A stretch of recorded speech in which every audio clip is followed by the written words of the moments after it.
অগ্রণী ভূমিকা রাখবে। আমার গান যদি জাগাতে পারে জিহাদের নবচেতনা, আমার সুর যদি ভোলাতে পারে আঘাতের শত বেদনা, আমার গান যদি জাগাতে পারে জিহাদের নবচেতনা, আমার সুর যদি ভোলাতে পারে আঘাতের শত বেদনা, তাহলে আমার কণ্ঠ আন্দোলনের কাজে লাগবে। যদি কথা দাও বন্ধু দিনের পথে দৃঢ় থাকবে, যদি কথা দাও দিন কায়েমের অগ্রণী ভূমিকা রাখবে। একটু সবাই চিল্লা বলুন তো আল্লাহু আকবার। আল্লাহু আকবার। আর একটু জোরে বলুন আল্লাহু আকবার। আরো জোরে আল্লাহু আকবার। আল্লাহু আকবার আওয়াজ একেবারে ছোট। দেখছো তামাশা? যদি আজকে মেসি গোল দিত আপনি যে গোল করে চিৎকার মারতেন, পিছনে কে আছে ওটাও চাইতেন না, ওর গার উপর গিয়ে পড়তেন কি না? মেসি এবার গোলের সঙ্গে তো আপনার ঘরও ভাঙিয়ে ফেলেন, আশেপাশে কে আছে ওকে ভাড়ে দিয়ে অবস্থা খারাপ করে ফেলেন। কিন্তু হ্যাঁ হ্যাঁ হ্যাঁ হ্যাঁ একটু আল্লাহু আকবার আওয়াজটা একটু জোরে বলা যায় না? আল্লাহু আকবার, লিল্লাহি তাকবীর। খুশি হচ্ছেন কে? কে খুশি হচ্ছেন? আল্লাহ। হ্যাঁ, আমরা দুনিয়াতে এসেছি আল্লাহকে খুশি করার জন্য, ঠিক কিনা? আমরা দুনিয়াতে এসেছি রসুলকে খুশি করার জন্য, ঠিক কিনা? কোরআন কারিমে আল্লাহ সুবহানাহু ওয়া তাআলা একাধিক আয়াত আলোচনা করেছেন। একটা আয়াত কমন আয়াত, ওয়া মা খালাকতুল জিন্না ওয়াল ইনসা ইল্লা লিয়াবুদুন। এই আয়াতটি একটি নির্যাতিত আয়াত। প্রত্যেক মসজিদে খতিব সাহেবগণ আলোচনা করেন, মাহফিলে প্যান্ডেল থেকে আলোচনা হয়, সবাই আলোচনা করে, সবাই একটা ওয়াজ করে। আল্লাহ তাআলা মানব এবং দানবকে সৃষ্টি করেছেন ইবাদতের জন্য। ইবাদত কখন হবে? ইবাদত সাবজেক্টটা পরে আসবে, এর আগে দুইটা সাবজেক্ট রয়ে গেছে, সেটা আগে ক্লিয়ার করতে হবে। আল্লাহ সুবহানাহু ওয়া তাআলা সুন্দর করে আলোচনা করলেন, ওয়া মা খালাকতুল জিন্না ওয়াল ইনসা ইল্লা লিয়াবুদুন। তাফসীরে সামারকান্দির বর্ণনা, তাফসীর ইবনে কাসিরের বর্ণনায় সুন্দর করে আলোচনা এসেছে। আল্লাহ সুবহানাহু ওয়া তাআলার আয়াতটি মুফাসসিরগণ ব্যাখ্যা করেছেন। প্রথম ব্যাখ্যা করেছেন ইল্লা লিয়ারিফুন। দুনিয়াতে আমি এসেছি কেবলমাত্র আল্লাহকে চেনার জন্য। কাকে চেনার জন্য? আল্লাহকে চেনার জন্য। আপনি আল্লাহকে চিনেন? কি চিনেন? আল্লাহকে চেনেন না তো। আপনি একজন মেম্বারকে, একজন রাজনৈতিক নেতাকে, পুলিশের অফিসারকে, একজন এমপি মন্ত্রীকে আপনি যেভাবে চিনেন সেভাবে কি আপনি আল্লাহকে চিনেন? এই জন্য তো দুরবস্থা। যার সাথে আপনার পরিচয় বেশি, যাকে আপনি বেশি ভালো করে চিনেন, তার সাথে আপনার সম্পর্ক বেশি হয়। তার যে কোনো অর্ডার, আদেশ অথবা নিষেধ, যে কোনো অর্ডার সে করবে, সেই অর্ডার আপনি মেনে নিতে স্বাচ্ছন্দ্যে মেনে নিতে বোধ করেন, স্বাচ্ছন্দ্যে সেটা গ্রহণ করেন। কারণ হলো তার সাথে আপনার সম্পর্ক বেশি, পরিচয় বেশি। এই জন্য এই আয়াতের ব্যাখ্যা করতে গিয়ে মুফাসসিরগণ বলেছেন ইল্লা লিয়ারিফুন। আমরা দুনিয়াতে এসেছি কেবল আল্লাহর সাথে পরিচয় হওয়ার জন্য। দুই নম্বরে ব্যাখ্যা করেছেন ইল্লা লিইউহিদুন, একত্ববাদের ঘোষণা দেওয়ার জন্য। সুবহানাল্লাহ ওয়া বিহামদিহি। আল্লাহর সাথে পরিচয় হওয়ার পর এবার আল্লাহ তাআলার একত্ববাদের ঘোষণা দিবে। আল্লাহ তাআলা একত্ববাদের ঘোষণা দেওয়ার জন্য একটা কালিমা আছে, সেটি হলো লা ইলাহা ইল্লাল্লাহু মুহাম্মাদুর রাসূলুল্লাহ। এটা হলো কালিমাতুত তাইয়্যিবা, পবিত্র কালিমা।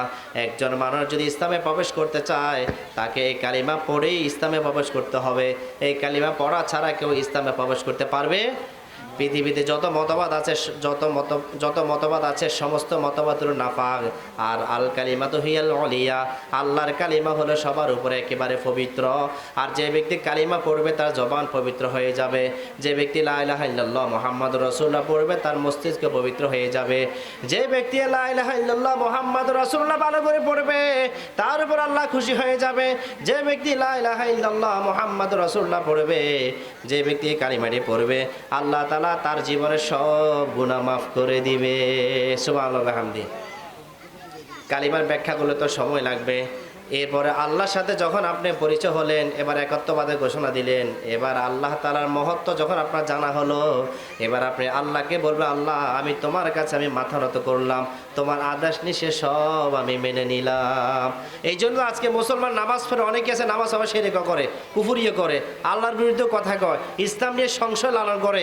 এই একটা গ্রুপ হয়েছে ইসলাম বিষয় সংশয়বাদী, এরকম একটা গ্রুপ তৈরি হয়ে গেছে মুসলমানের ভিতরে। একটাই সমস্যা, যে লোকটা হজ করে আসে দেশে আবার শিরক করে, যে লোকটা নামাজ পড়ে নামাজ করে আবার বাইরে আসে শিরক করে, যে লোকটা ইসলামের দান সদকা করার কারণে করে এরপর আবার শিরকও করে। কারণ হলো একটাই, তার আল্লাহর সাথে পরিচয় নাই, একত্ববাদের ঘোষণা নাই। এই কারণে এই ব্যক্তি পুরো জীবনটাই শুধু কয়েকটা আনুষ্ঠানিক ইবাদত করে, আমল করে, এর বাকি অংশগুলো সম্পূর্ণ শিরকের ভিতরে ডুবন্ত। নাউযুবিল্লাহ মিন যালিক। আমার ভাইরা, আমার বন্ধুগণ, এই জন্য তো আমাদের কালিমা পড়তে হবে বেশি থেকে বেশি। রাসূলুল্লাহ সাল্লাল্লাহু আলাইহি ওয়াসাল্লাম বললেন, সাহাবীদেরকে ডাক দিয়ে বলেন, সাহাবায়ে কেরাম জাদ্দিদু ঈমানাকুম, তোমরা তোমাদের ঈমানকে নবায়ন করো, জাদ্দিদু ঈমানাকুম, তোমরা ঈমান নবায়ন করো। সাহাবায়ে কেরাম জিজ্ঞাসা করেন, ইয়া রাসূলুল্লাহ কাইফা নুজাদ্দিদু ঈমানানা, আমরা আমাদের ঈমানকে কিভাবে নবায়ন করব?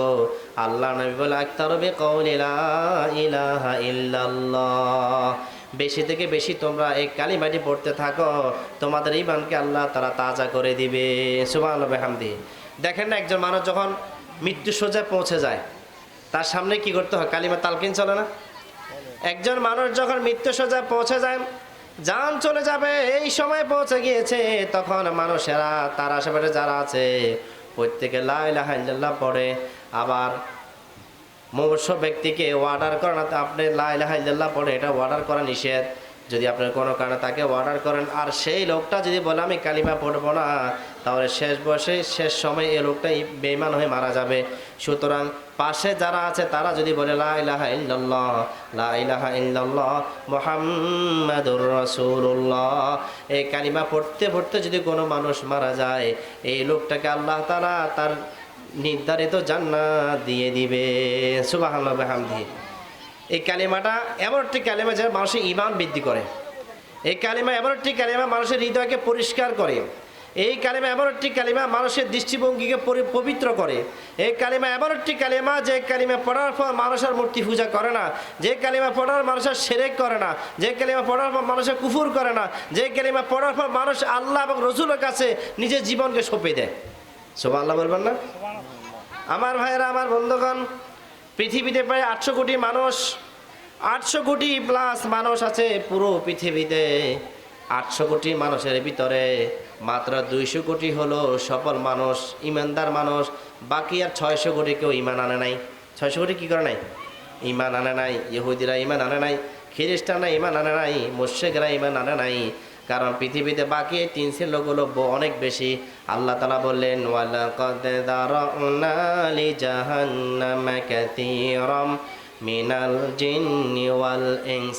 আল্লাহ তাআলা বললেন, আমি মানব এবং দানবের অধিকাংশকে জাহান্নামে নিক্ষেপ করব। অধিকাংশ মানুষ, অধিকাংশ জিনকে আমি জাহান্নামে নিক্ষেপ করব। কারণ কি? আমি আল্লাহ তাআলা তাদেরকে হৃদয় দিয়েছিলাম, হৃদয় দিয়ে আমি আল্লাহকে উপলব্ধি করে নাই। হৃদয়ের ভিতরে বস্তুবাদী জায়গা দিয়েছিল, হৃদয়ের ভিতরে পদার্থবাদীকে জায়গা দিয়েছিল, যাবতীয় দুনিয়ার সব মহাব্বত দিয়ে হৃদয়কে ভরপুর করেছিল। আমি আল্লাহ তাআলাকে হৃদয়ের সাথে ফিট করে নাই। এই জন্য আমি আল্লাহ তাআলা তাকে জাহান্নামে দিব। কোথায় দিবে? জাহান্নামে দিবে। 2 নাম্বার হলো, আমি আল্লাহ তাআলা তাকে চোখ দিয়েছি, চোখ দিয়ে আমার কোরআন দেখে নাই, কোরআন শিখে নাই, কোরআনে ছায়াতলে আসে নাই। আল্লাহ তাআলা বললেন, আফালা ইয়াতাদাব্বারুনাল কুরআনা আম আলা কুলুবিন আকফালুহা। আল্লাহ সুবহানাহু ওয়া তাআলা বললেন, আফালা ইয়াতাদাব্বারুনাল কুরআনা, তাদের কি হলো? তাদের হৃদয় কি তালাবদ্ধ হয়ে গিয়েছে নাকি? তারা কেন কোরআন নিয়ে গবেষণা করে না, কোরআন বুঝে না, কোরআন কেন শিখে না? আল্লাহ তাআলা কত সুন্দর করে ধমকি দিচ্ছেন বান্দা বান্দীদেরকে, ও বান্দা বান্দীরা, আমি তো কোরআন নাজিল করেছি তোমরা পড়ার জন্য, বোঝার জন্য। আর যারা কোরআন কেন পড়বে, বুঝবে, তারা হলো আসমানের নিচে জমিনের উপরে সবচেয়ে জ্ঞানী মানুষ। আমরা জ্ঞানী মানুষ কাকে মনে করি? যে বেশি ইংলিশে লেকচার দিতে পারে, ঠিক না?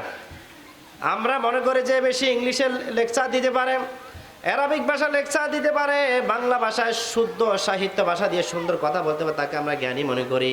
আল্লাহ তাআলা বলেন না, তারা আমার দৃষ্টিতে জ্ঞানী না, মানুষের দৃষ্টিতে জ্ঞানী হলে হতে পারে, কিন্তু আল্লাহর দৃষ্টিতে জ্ঞানী কারা? আল্লাহ তাআলা বললেন, ইন্না ফি খালকিস সামাওয়াতি ওয়াল আরদ ওয়াখতিলাফিল লাইলি ওয়ান নাহারি লাআয়াতিন লিউলিল আলবাব الذين يذكرون الله قياما وقعودا وعلى جنوبهم ويتفكرون في خلق السماوات والأرض ربنا ما خلقت هذا باطلا سبحانك فقنا عذاب النار একটু চিল্লাবেন আল্লাহু আকবার। আল্লাহ সুবহানাহু ওয়া তাআলা বলেন, ইন্না ফি খালকিস সামাওয়াতি ওয়াল আরদ, নিঃসন্দেহে আকাশ জমিন সৃষ্টির ব্যাপারে, ওয়াখতিলাফিল লাইলি ওয়ান নাহার, রাত্র দিনে পরিবর্তনের ব্যাপারে আল্লাহ তাআলা বলেন, লাআয়াতিন লিউলিল আলবাব, জ্ঞানীদের জন্য নিদর্শন রয়েছে। তার মানে আপনাকে আগে জ্ঞানী হওয়া লাগবে। জ্ঞানী ব্যক্তিরাই সহজে যে কোনো কিছু আজ করতে পারে। আল্লাহ তাআলা বললেন জ্ঞানী ব্যক্তিদের জন্য নিদর্শন রয়েছে। এবার আল্লাহ তাআলা ব্যাখ্যা দিয়েছেন জ্ঞানী কারা। আল্লাহ তাআলা বললেন, আল্লাযীনা ইয়াযকুরুনাল্লাহা কিয়ামান ওয়া কুউদান ওয়া আলা জুনুবিহিম, তারা শয়নে স্বপনে সর্ব অবস্থায় আল্লাহকে স্মরণ করে, আল্লাহ জিকির করে, কেবল তারাই হলো জ্ঞানী। যারা সর্বাবস্থা আল্লাহ জিকির করে তারাই কি জ্ঞানী। যে আল্লাহ জিকির করে না, সে দুনিয়া যত শিক্ষিত হোক, সে জ্ঞানী নয়। আল্লাহর দৃষ্টিকোণ থেকে আল্লাহর ভাষায় জ্ঞানী নয়, মানুষের ভাষায় জ্ঞানী হলেও হতে পারে। যে ব্যক্তি কোরআন জানে না, সে প্রকৃতপক্ষে জ্ঞানী নয়। কারণ জিকির করার জন্য কোরআন লাগবে। কি লাগবে? কোরআন লাগবে। কোরআন ছাড়া জিকির আপনি কিভাবে করবেন? এই জন্য আমার ভাইয়েরা, আমার বন্ধুগণ, আল্লাহ সুবহানাহু ওয়া তাআলা বলেন জিকির করার পাশাপাশি ফিকির করতে বলেছেন। ওয়ায়াতাফাক্কারুনা ফি খালকিস সামাওয়াতি ওয়াল আরদ, ওয়ায়াতাফাক্কারুন, তারা গবেষণা করে, ফি খালকিস সামাওয়াতি ওয়াল আরদ, আকাশ জমি সৃষ্টির ব্যাপারে গবেষণা করে। তার মানে জ্ঞানী হতে হবে, আল্লাহ জিকির করতে হবে। আল্লাহ জিকির করার পাশাপাশি এবার আপনাকে গবেষক হওয়া লাগবে। গবেষণা করা ছাড়া কেউ প্রকৃত জ্ঞানী হতে পারে না। পৃথিবীতে আমরা তো অনেককে দেখি, অনেকে অনেক কিছু গবেষণা করে। যেমন ডারউইনের মতবাদ আছে, ডারউইনের মতবাদের দৃষ্টিকোণে তারা গবেষণা করতে করতে এক পর্যায়ে তারা বলে উঠলো মানুষ হলো বান্দরের জাত। নাউজুবিল্লাহ বলেন। ডারউইন মতবাদ এমনভাবে গবেষণা করেছিল, গবেষণার ফলে সর্বশেষ সে বললো মানুষের অস্তিত্ব খুঁজে পায় না। সে বলল মানুষের কাউয়ার জাত, সে হলো মানুষের বানরের জাত। আবার অনেকে বলে মানুষ হলো জড়বাদী। আমার ভাইয়েরা, আর আল্লাহ তাআলা বললেন, হাল আতা আলাল ইনসানি হিনুম মিনাদ দাহরি লাম ইয়াকুন শাইআম মাযকুরা। আল্লাহ তাআলা বললেন, হে মানুষ, তোমার কাছে কি এমন একটি সময় এসেছিল না যে সময়ের ভিতরে তুমি উল্লেখযোগ্য বিষয়বস্তু হিসাবে কিছুই ছিলে না? তুমি কি মানুষ হবে না তুমি জানতে না, তুমি কি কালো হবে নাকি সুন্দর হবে তাও তুমি জানতে না, তুমি খাটো হবে নাকি লম্বা হবে তুমি কিছুই জানতে না। সব কিছু তোমার অজানা ছিল। আমি আল্লাহ তাআলা তোমাকে সব জানাইছি। আমি আল্লাহ তোমাকে সৃষ্টি করেছি। সূরা আর রহমানের 3 নম্বরে আল্লাহ তাআলা বললেন, আর রহমান আল্লামাল কোরআন খলাকাল ইনসান, তিনি মানুষ সৃষ্টি করেছেন। সুতরাং আমাদের স্রষ্টা হলো আল্লাহ, আমাদের স্রষ্টা বানর নয়। ঠিক কিনা? আমাদের স্রষ্টা কে? আল্লাহ। আমাদের স্রষ্টা বানর নাকি নাকি জড়বাদী? জড়বাদীও না, বানর নয়। আল্লাহ তাআলা আমাদেরকে সৃষ্টি করেছেন নিজ কুদরতে, নিজের হাত দ্বারা আল্লাহ তাআলা আমাদেরকে তৈরি করেছেন। এই জন্য আল্লাহ তাআলা কত সুন্দর করে বললেন, লাকাদ খলাকনাল ইনসানা ফি আহসানি তাকওয়িম। আল্লাহ বলে তোমাকে উত্তম কাঠামো দিয়ে সৃষ্টি করেছি। এত সুন্দর, এত গ্রহণযোগ্যতা আর কাউকে আমি দিই নি। সুবহানাল্লাহ বলবেন না? সম্মানিত হাজিরিন, আজকে আমি শুরুতে আলোচনা করেছিলাম শাবান মাসে কিছু করণীয়, রমজানের প্রিপারেশন, তারপরে ভ্যালেন্টাইন্স ডে, এরপর আমি সলাৎ, পাশাপাশি কিছু সমসাময়িক কিছু বিষয় যোগ করেছি। আমার আলোচনা এই পর্যন্ত। আল্লাহ তাআলা আমাদের সবাইকে আমল করার তৌফিক দান করুন। আসসালামু আলাইকুম ওয়া রাহমাতুল্লাহি ওয়া বারাকাতুহু।